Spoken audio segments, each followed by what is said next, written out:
Hey guys, so same day as the bean planting video. It is evening and I just got a call from the post office that the chicks came in. So we are gonna go grab them. Which gate do I want to go out of? That one. Right now. Baby! Beautiful girl. Not super ideal to be having to pick up the chicks in the evening. But I'm glad they called today because these chicks were born on Monday, which puts them at 2 days old right now, and they need some food and water.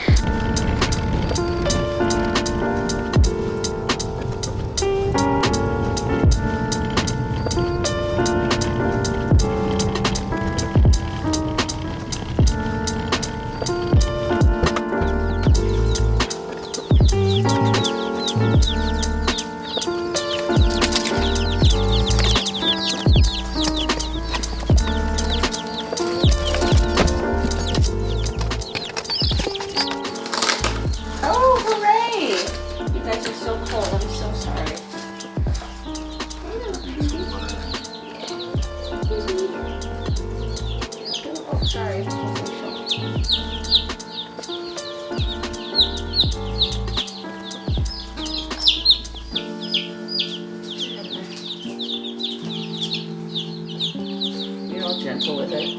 Just shove their face in.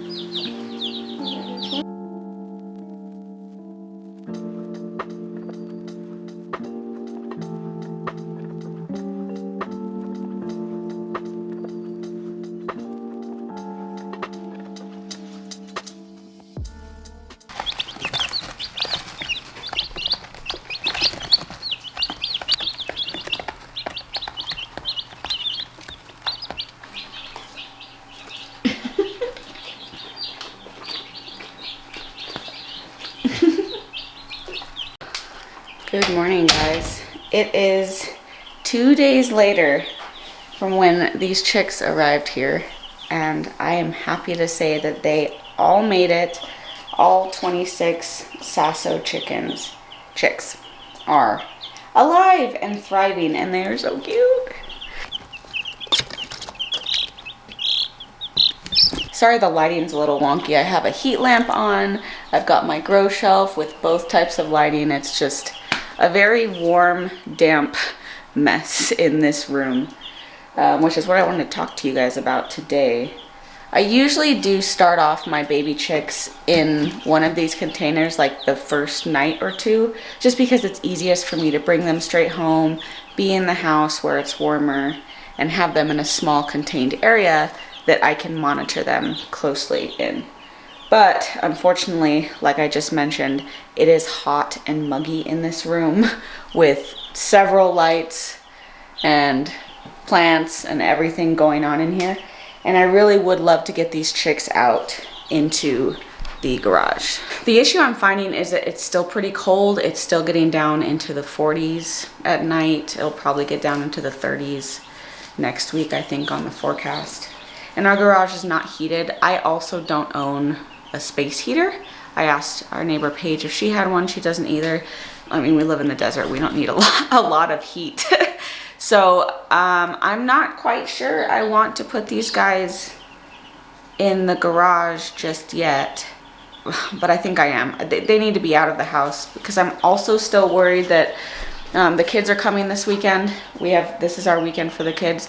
I'm just worried that they're not going to keep that bedroom door closed, and I've got 4 cats and 3 dogs and I don't really want unsupervised baby chicks in this room with the door open, accidentally or not. So I need to get them out of the house and into the garage this weekend. And I think what I'm going to end up doing is just sectioning off a portion of the brooder that I have in the garage to keep it confined to a smaller space, and hopefully with the heat lamp and the heat plate I can keep these chicks warm enough in the chilly garage. Forgot to show you these cool lights Chase installed. Really like them.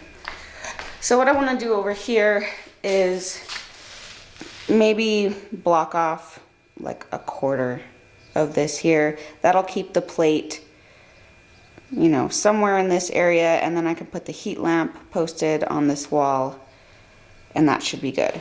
I don't really love using that heat lamp. They're just really unsafe. They've started a lot of fires in homes and barns. But the whole point of this is that I don't want to go and buy another heating plate from the store. They are pricey. Unfortunately, the one I currently have is borrowed. It's not even mine, and it's small. But in order to keep this as cheap as possible, I do not want to buy another plate. So I'm going to utilize the heating elements that I have and just do my best.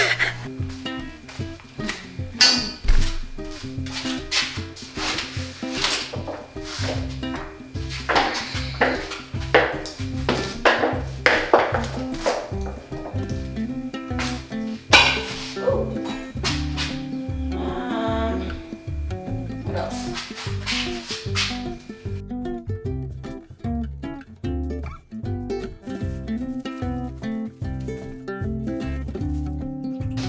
I don't know why I'm making this harder than it needs to be. I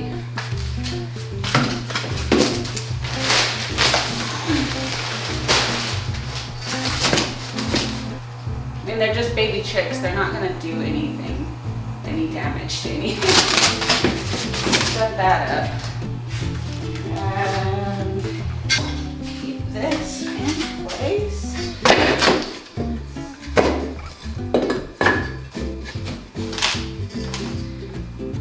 Why is this harder than it needs to be? Whew. So I just put a small layer of sawdust on the bottom. You do not want to make this sawdust too thick when they are little babies, because they have teeny tiny little toothpick legs, and they can't be trying to wade through like 3 inches of sawdust. So you want to make a very small layer on the bottom when they're newly hatched.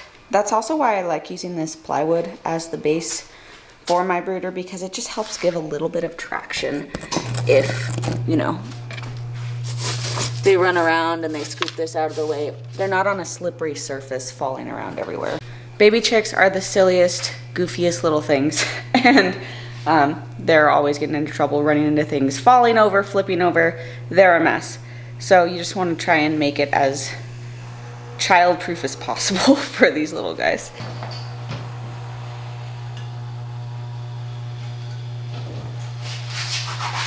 So I wanted to take this time and talk a little bit about the Sasso chicken, which is new to me. As I said before, I did find this breed of poultry on Freedom Ranger Hatcheries website, but I have seen this breed of chicken on other hatcheries websites as well. For the history of this breed, it's actually manufactured by a French company named Sasso. So the bird itself, the name came from the company that created the genetics for this bird, but we end up just using the name of the company for the name of the bird. It is a dual purpose breed, but does run heavier on the meat side, so people often and most often grow this dual purpose breed for meat, but it does lay between 120 to 250 eggs per year. So it's also functional in a laying hen flock. Now when these guys are a little bit bigger, I have an elevated screened like square.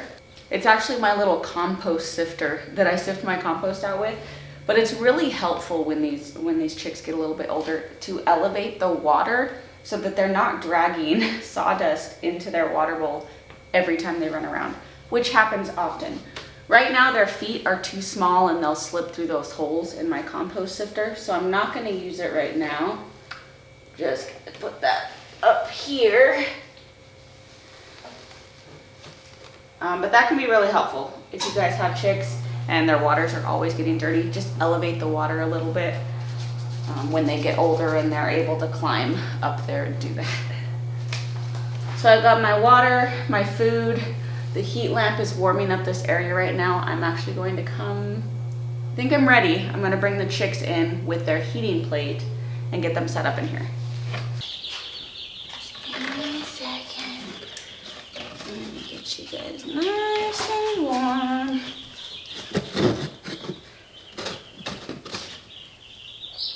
Oh, come on there.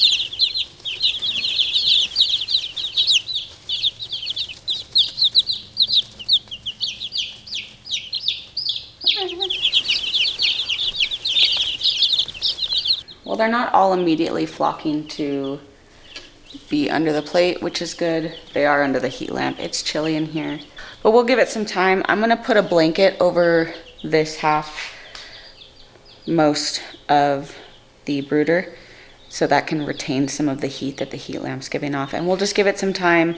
I'll come out here periodically, check on them. I'm gonna leave the light on, see how they're acting. If they're all concentrated under that heating plate and they're not coming out, then I won't be able to keep them in here. That just means they're too cold. They're not gonna wanna come out to get water and food or just run around and be happy little chicks. So I do need them to be warm enough that they want to explore their brooder, but that's gonna take time. I'm gonna need to monitor, see how much that warms up. So for now, let me take you guys inside so we can talk about the chicken fiasco. Any of you that have been here for a while, you know that we grow our own meat chicken. So this property provides 100% of our own chicken for the year, every year. To do this, each fall, we'll order about 40 Cornish cross straight run chicks from Murray McMurray Hatchery. And we will split that with my mom. And during that fall run of meat birds, we will just split the chicken evenly, both monetarily and work-wise when it comes to harvesting. But in the spring, Chase and I will do our own batch of meat birds because my mom doesn't need that much chicken. They don't go through that much, but we need more than just 20 birds to last an entire year. So the past 2 years, I think, Chase and I have done just a small batch, usually around 20 to 25 birds ourselves at this property in the springtime, just to get us through until next fall when we'll do the big batch with my mom. So this January 14th to be exact, I ordered 25 Cornish cross jumbo chicks from Murray McMurray Hatchery, which is where I order every time. They're wonderful. I love them. They're great. Then on March 6th, I got notified via email that they were going to charge my card because they'll wait until 2 weeks prior to shipping to charge your card. So they did that.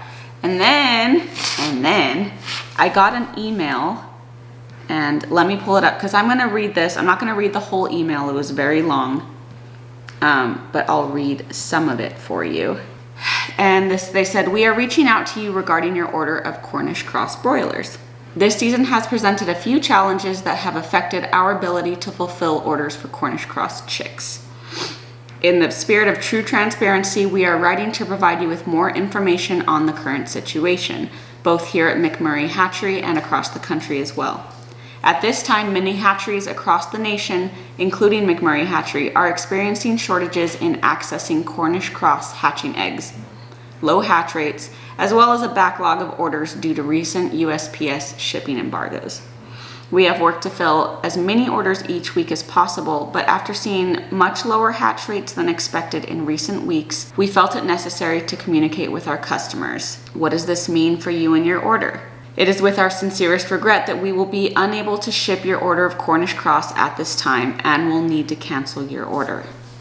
So what happened essentially was they completely canceled my order of chicks. They refunded my money, they gave me credit, and I'm in contact with them to see if I can just get cash back, my money back, but we'll go into that in a second. They also continue on to say, "We hope to have more availability later this season, but we are presently unsure as to what will happen in the coming months." So once I received this email, it was late. I had just gotten home from work. It was like 10 p.m. and I'm in bed just relaxing before I go to sleep, and I read this email and I flip out because we're supposed to get chicks, and this was our order of meat birds that we needed this spring on this date to grow them out and get meat back. I mean, we're down to, I think, 5 full birds left in our freezer, and if I cook 1 out a week, that still won't get us to harvest time if we had received those Cornish cross at the time I ordered them. So we were already cutting it close to begin with on running out of homegrown chicken, which isn't a big deal. I get it, you guys. I could totally go to the store and buy chicken, but that's not the point. We've been growing our own chicken 100% for several years now, and I like it. I think my chicken tastes the best, and I don't want store-bought chicken. So I read this and I start looking for any other hybrid meat bird I can get. I look on McMurray Hatchery. They don't have anything available that's close. They have no red rangers, no little broilers. I didn't want super tiny chickens. I mean, we eat quite a bit. I don't want little roasters. I want decent sized birds. But they had zero availability, and this happened to several people, not like a lot of people. I don't know how many. I've seen it on YouTube. I've seen it when I Google in blogs. A lot of people have had their orders canceled due to the shortage of Cornish cross birds this year. So I started going to other hatcheries. I can't name all of them. I've checked out Meyer Hatchery, Cackle Hatchery, which is local to me, several hatcheries, just looking for any Cornish cross, to be available. Most of them either were completely out for the entire year, or their next available shipment was September, October, November. That didn't help me because I need birds this spring. And this may not be as stressful for other people as it was for me because of the time limit that I was on to get meat birds. You know, if I was ordering for if I was ordering for our fall harvest, I would have been fine. We could have ordered birds that were available this fall. Maybe, because I did order these Cornish cross from Murray McMurray in January and they still didn't come to me. But the problem was I needed birds now. So I had to start shopping for heritage birds, which is something that I have wanted to get into for a while. I've wanted to start some sort of home flock of meat birds so that we can hatch out our own as we need them and not have to rely on a hatchery. But this is not something that I wanted to do at 10 o'clock at night. So that was a little stressful. I have done research on heritage birds. I know that they can be very similar in taste to Cornish cross, but generally they tend to be smaller. The meat tends to be darker. It may be a little bit tougher because the birds run around more and they're generally better foragers. They use their muscles more. And they take longer to grow out. Instead of the 7 to 8 weeks that a Cornish cross can take, a heritage bird can take anywhere from 10 to 16 weeks in some of them. Nonetheless, it's a good sustainable thing to have heritage birds on your homestead in cases like this, where you order a batch of hybrid meat birds and they are just not available. So I shopped around. A lot of the common meat birds that you will hear people growing, like Freedom Rangers, a lot of the really common ones that people grow were also sold out. And so I think I was just a bit behind on the email list that everyone got, because I feel like as soon as people got that email, they went out shopping just like I did, looking for birds immediately. And so by the time I was looking that night, there just wasn't a lot left. But I did find this new breed. It's not new, but new to me breed called the Sasso chicken out of Freedom Ranger Hatchery. And I did a little bit of research on it, although if I'm being honest, because it was so late at night and I was just stressed to find basically anything that I could get within a couple weeks, I didn't do like a ton of in-depth research on the breed. I looked over what the hatchery page said and I did some Google searching. And the Sasso chicken is a good dual-purpose breed that lays between 150 to 250 eggs per year, but also gets really large and can have a grow-out time of 10 to 12 weeks. Looked like a good option. I went ahead and put it in my cart, and better yet, it was the soonest available dual-purpose breed that I could find. The soonest. So I got it. I got the birds in the same week, I think, or 1 week later than I would have gotten the Cornish cross. It ended up working out perfectly. But now I am doing a crash course in raising out dual purpose birds for meat. And in all this, I am not bashing Murray McMurray Hatchery. I have no idea what is going on with the Cornish cross crisis right now. I don't know if it has anything to do with the avian influenza going around. I have no idea besides what was sent to me in that email, which at face value looks pretty good, but I've read it a couple times and the more you read it, it's like, that's pretty vague. You don't actually know, like, why do they have low hatch rates? What's happening with the hatch rates? And why are all of the hatcheries out? Are they providing chicks for the big corporations because the big corporations have put down a lot of their flock? I don't know. Who knows? point was, I've got chickens, but they're not gonna be Cornish cross meat birds this year. I think that this is a great opportunity for me to, you know, stop having analysis paralysis about getting dual purpose birds and starting my own flock. I'm honestly not sure if I would have ever done it with intention if I hadn't been thrust into it like I was this spring, because Cornish cross are so easy and it's much cheaper to raise Cornish cross. The feed to weight ratio is fantastic in that hybrid bird, and they just grow out so quickly with the smallest amount of feed. And I'm frugal, so I like cheap things. But this is gonna be fun, and I am already planning on keeping a few hens from this batch and maybe a rooster. We'll see. I'm not certain I'm going to keep them as a separate meat bird flock. I might just integrate them in with my laying hens. I think that would probably be the simplest thing to do, but we'll cross that bridge when we get there. I'm already thinking of all these cool things I can do now that this situation has been thrust upon me. But I want to let you guys know. So this will be super interesting. Anyone who's watched my previous meat bird videos, I have done a video on how much I dislike Cornish cross.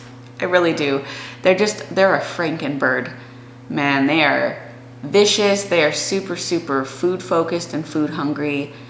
They have so many health problems. I've had a bird have a heart attack. I've had legs go like bum legs. They just stop working. The birds don't function very well at altitudes above 5,000 feet. We're at 4,000 here, so I'm cutting it close. And it just feels terrible to raise them because they're unhealthy birds, and I feel so bad for them as they're growing up. So this is exciting. I'm happy to have meat birds that are actually gonna act like chickens and forage and eat scraps. This is gonna be a great experience, and I'm happy to take you guys along with me. So that is my chicken fiasco in a nutshell. A lot happened these past 4 weeks. So I'd be interested to hear if you guys have had this happen to you. I've never had a lot of my viewers comment to me about chickens, so I don't know how many of you actually raise your own chicken. But if you do, or any other homesteading channels that watch me, please comment and let me know if this happened to you. I'm super interested. I've seen a couple YouTube videos about it, but there's not a whole lot of information. I don't really know where to go to get it. So let me know. But thank you guys for coming along with me for these past 2 days, and I will catch you on the next one.